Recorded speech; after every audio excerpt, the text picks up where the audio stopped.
Student कैसे हो? आशा करता हूँ ठीक ही होंगे और लॉकडाउन नियमों का पालन कर रहे होंगे। लॉकडाउन की वजह से रेगुलर कक्षाएं नहीं चलाई जा रही हैं, इसलिए ऑनलाइन कक्षाएं ही अभी चल पा रही हैं। तो आज हम कक्षा 9 का फिजिक्स का एक टॉपिक लेकर आए हैं जिसका नाम है गति। तो इसके बारे में देखिएगा। तो ये पार्ट है हमारा पहला, फिजिक्स में पहला पार्ट है कक्षा 9 में गति। तो गति को कहते हैं ग्रेविटी मोशन। गति क्या है? अगर किसी से पूछ ले गति क्या है तो बड़ा ही आसान नहीं है, इसकी परिभाषा आसान नहीं है। तो लेकिन गति जो है वो परिभाषा उसकी उस तरीके से नहीं बन सकती है। जो गति की परिभाषा है वो किसी दूसरी वस्तु के सापेक्ष ली जाती है।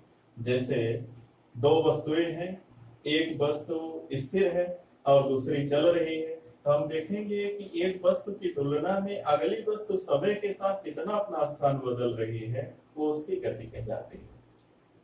किसी स्थिर वस्तु के सापेक्ष दूसरी वस्तु की स्थिति में परिवर्तन को ही हम गति कहते हैं। तो गति किन्हीं दो वस्तुओं की देखी जाती है, सापेक्ष गति ही देखी जाती है। तो दो वस्तुएं अगर एक स्थिर है और एक चल रही है तो समय के साथ दोनों के बीच दूरी का जो अंतर होगा, अगर वस्तु एक चल रही है अगली स्थिर है, तो हम कहेंगे एक वस्तु गति की अवस्था में समय के साथ अपने स्थान को अगर कोई वस्तु बदल रही है तो हम कहते हैं उस गति की अवस्था में है। और समय के साथ जो वस्तु जहां पर अगर वही खड़ी रह जाती है तो हम कहते हैं वो गति की अवस्था में नहीं, स्थिर अर्थात विराम अवस्था में है। तो दो होता है, एक मोशन होता, गति की अवस्था होता है, और एक विराम की अवस्था होता है।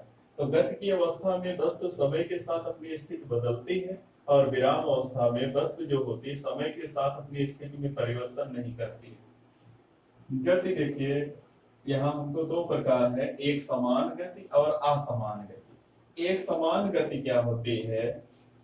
जैसे मान लीजिए एक वस्तु है और रोड पर चल रही है, ये मान लीजिए हमारी सड़क है, इस पर चल रही वस्तु यहां से ए से चलना शुरू किया, 1 किलोमीटर पर बिंदु बी है, अगले किलोमीटर पर सी है। यहाँ ए से बी तक जाने में 5 मिनट लगा और बी से सी तक जाने में यहाँ भी 5 मिनट लगा। तो इसका मतलब क्या हुआ कि जितना समय ए से बी तक जाने में लगा ठीक उतना ही समय बी से सी तक जाने में लगा। तो वस्तु की जो गति है वो एक समान कहलाएगी, क्योंकि जितना ए से बी तक जाने में जितना टाइम लिया, यानी 1 ही किलोमीटर जाने में 5 मिनट लिया, यहाँ 1 ही किलोमीटर जाने में फिर 5 मिनट लिया, फिर अगले किलोमीटर में 5 ही मिनट लेगा। तो ऐसी गति को एक समान गति कहा जाता है। जब कोई वस्तु समान समय अंतराल में समान दूरी तय करती है तो उसकी गति को एक समान गति कहते हैं। अगर चाहे तो नोट भी कर सकते हैं, वीडियो को पुश करके नोट कर सकते हैं। तो जब कोई वस्तु निश्चित समय अंतराल में समान दूरी तय करती है तो उसकी गति को एक समान गति कहते हैं। और उसका उल्टा असमान गति है, जैसे ABC, और मान लीजिए ये बिंदु है, यहाँ से ए से बी तक जाने में 5 मिनट लगा, बी से सी तक जाने में मान लो 7 मिनट लग गया। तो इसकी गति जो है एक समान ना होकर ये असमान गति कहलाएगी, क्योंकि यहाँ पर समान दूरी तय करने में समय अलग अलग लग रहा है। या कहें 5 मिनट में 1 किलोमीटर जाती है, अगला 5 मिनट में 1 किलोमीटर से कम ही जाती है, 7 मिनट लग जाता है। तो इसकी गति जो है वस्तु की एक असमान गति कहलाती है। तो गति समान और असमान, समान गति में समान समय अंतराल में समान दूरी तय करेगी, और असमान गति में समान समय अंतरालों में समान दूरी नहीं तय करेगी या समान दूरी तय करने में अलग अलग समय लेगी। तो ये है। अब इसके बाद है दूरी। दूरी क्या है? हम लोग बार बार दूरी कह रहे हैं, पूछ लिया जाए दूरी किसे कहते हैं। तो दूरी क्या है? किसी वस्तु द्वारा तय किए गए रास्ते की लंबाई को दूरी कहते हैं। किसी वस्तु द्वारा तय किए गए पथ की लंबाई दूरी कहलाती है। तो दूरी जो है किसी वस्तु द्वारा जहां से चली जहां तक पहुंची है, बीच के रास्ते की लंबाई को दूरी के नाम से जाना जाता है। और दूरी को जब नापते हैं तो इसका मात्रक है मीटर। दूरी मीटर में नापी जाती है, मानक मात्रक मीटर है। इसके अलावा सेंटीमीटर, मिलीमीटर, किलोमीटर, ये सब दूरी के ही मात्रक है, लेकिन मानक मात्रक दूरी का मीटर है। अब देखो दूरी के बाद आ गया विस्थापन। दूरी और विस्थापन में थोड़ा सा अंतर है। दूरी में वस्तु जिस रास्ते से गए पूरे रास्ते की लंबाई नाप लिया जाता है। मान लीजिए यहाँ पर बिंदु ए है, यहाँ पर एक कार है जिसको यहाँ बिंदु सी तक जाना है, बिंदु सी तक जाना है। कोई व्यक्ति है वो यहाँ से चलकर पहले पहुंचा बी पर और बी से गया सी पर। इसकी लंबाई 4 है, इसकी लंबाई 3 है। ये 4 मीटर हुआ, ये 3 मीटर हुआ।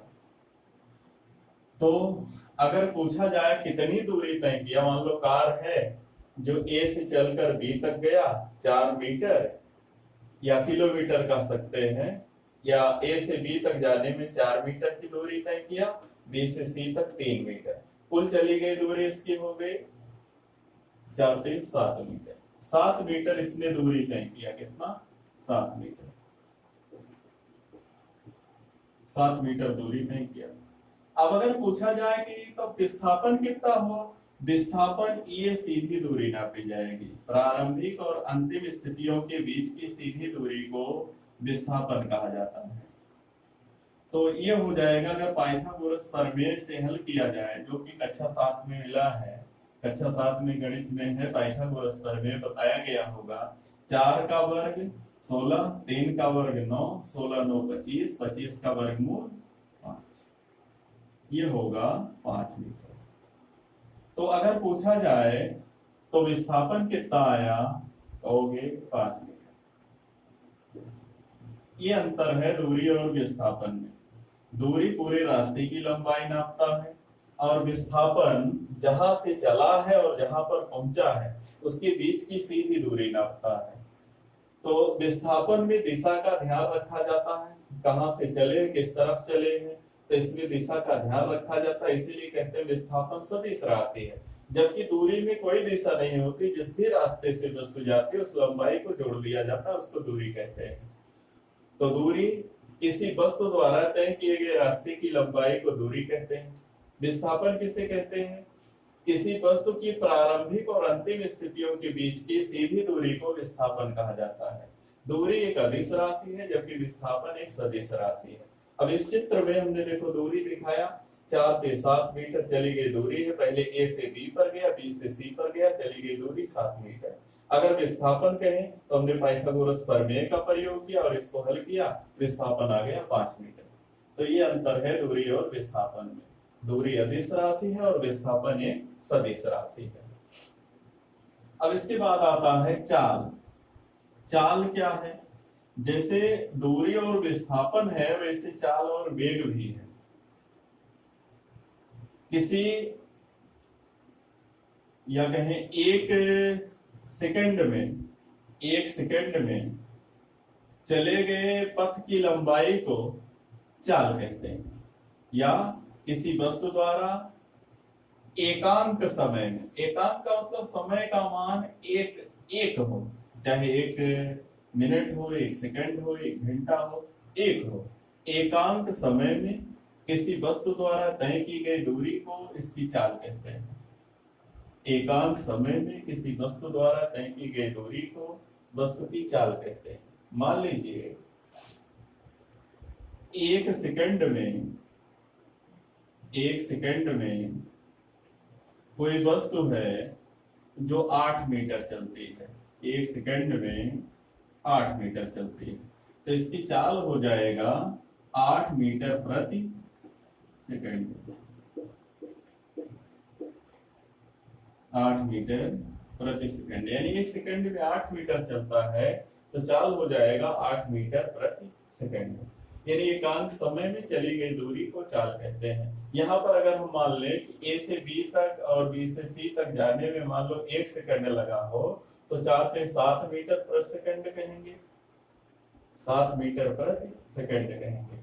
ऐसे ही वेग होगा, तो यहाँ पर अगर 7 मीटर प्रति सेकंड आया, इन दोनों का योग 7 आया, 4 ते 7, तो अगर मान लीजिए हम वेग इसका निकालें कि कार को ए से सी तक जाने में उसका वेग कितना था, तो वेग में विस्थापन बटा समय होता है, चाल में होता दूरी बटा समय, चाल का सूत्र होता दूरी बटा समय। दूरी बटा समय, ये होता चाल बराबर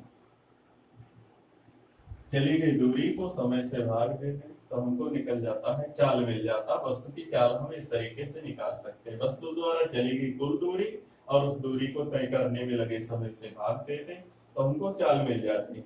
लेकिन कोई भी वस्तु जब चलती है तो वो जरूरी नहीं कि समान समय में समान दूरी हमेशा तय करती है। रास्ते में उसकी जो चाल होती है या समान समय में चली गई दूरी बदलती रहती है, इसलिए चाल को अक्सर औसत लिखा जाता है। तो यहाँ पर अगर औसत चाल लिख दे तो कुल दूरी बटा कुल समय, जितनी दूरी चलेगी टोटल दूरी को टोटल समय से भाग दे देंगे, आ जाएगा औसत चाल। ऐसे वेग होगा तो वेग जो होता है ये अदिश राशि है, क्योंकि दूरी अदिश है। वेग बराबर होगा विस्थापन बटा समय, विस्थापन बटा समय, विस्थापन बटा समय। अगर इसकी परिभाषा निकाला जाए, वेग की परिभाषा निकाला जाए, तो एकांक समय में समय का मान सिंगल कर दीजिए, 1 कर दीजिए। किसी वस्तु द्वारा तय किए गए विस्थापन को उसका वेग कहते हैं। एकांक समय में या कहें 1 सेकंड में किसी वस्तु द्वारा तय किए गए विस्थापन को उसका वेग कहते हैं। तो चूंकि विस्थापन का मात्रक मीटर ही है, विस्थापन को भी मीटर में ही नापा जाता, समय को सेकंड में ही नापा जाता है, तो इसका भी मात्रक मीटर प्रति सेकंड ही होगा। तो चाल का और वेग का मात्रक समान है, दूरी और विस्थापन का मात्रक समान है। ये मीटर प्रति सेकंड, ये भी मीटर प्रति सेकंड, ये मीटर, ये भी मीटर।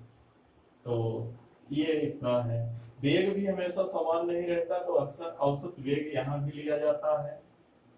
तो चाल है दूरी बटा समय, वेग बराबर होता है विस्थापन बटा समय। तो कहेंगे एकांक समय में किसी वस्तु द्वारा तय किए गए विस्थापन को उसका वेग कहते हैं। अब इसके बाद आता है आखिरी में इस टॉपिक में त्वरण। त्वरण जो होता है एक्सीलरेशन। एक्सीलरेशन क्या होता है, जैसे हमने कहा कि चाल हमेशा समान नहीं रहती, चाल बदलती रहती है।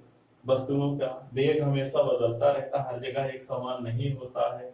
मान लीजिए रोड पर कोई गाड़ी जा रही है तो हमेशा उसकी स्पीड समान नहीं होती है, कभी कभी बीच में कहीं ट्रैफिक आ जाता, कुछ आ जाता, थोड़ा धीमी हो जाती, कभी और तेज हो जाती है। तो हम कुल दूरी को या कुल विस्थापन को कुल समय से भाग देकर औसत वेग निकाल लेते हैं। तो यहाँ पर जो वेग है हमेशा परिवर्तित होता रहता है। तो अगर वेग परिवर्तन, समय के साथ वेग में परिवर्तन को निकाला जाए तो उसको त्वरण कहते हैं। इसकी परिभाषा है वेग परिवर्तन की दर को त्वरण कहते हैं। तो त्वरण बराबर होगा वेग परिवर्तन बटा समय। वेग परिवर्तन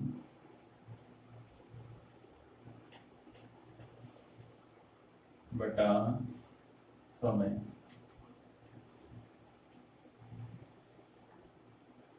तो ये होगा वेग परिवर्तन बटा समय, यानी वेग में परिवर्तन को यदि समय से भाग दिया जाए तो इसको कहेंगे त्वरण। कहेंगे वेग परिवर्तन की दर को त्वरण कहते हैं। त्वरण बराबर वेग परिवर्तन बटा समय। अब वेग का मात्रक होता मीटर प्रति सेकंड, तो वेग परिवर्तन यानी वेग में परिवर्तन हो रहा तभी मीटर प्रति सेकंड बटा सेकंड। तो इसका हो जाएगा, इसका मात्रक मीटर प्रति सेकंड स्क्वायर, मीटर प्रति सेकंड स्क्वायर। तो वेग परिवर्तन की दर को त्वरण कहते हैं। त्वरण एक सदिश राशि है, इसका मात्रक मीटर प्रति सेकंड स्क्वायर होता है। बस अब इसके बाद जो है अगला वीडियो कल जो है बनाया जाएगा। इसके लिए देखने के लिए धन्यवाद। कृपया हमारे वीडियो को लाइक कीजिए, शेयर कीजिए और अच्छा लगे सब्सक्राइब कीजिए और लॉकडाउन नियमों का पालन करते रहिए, अपने घरों में बने रहिए। धन्यवाद।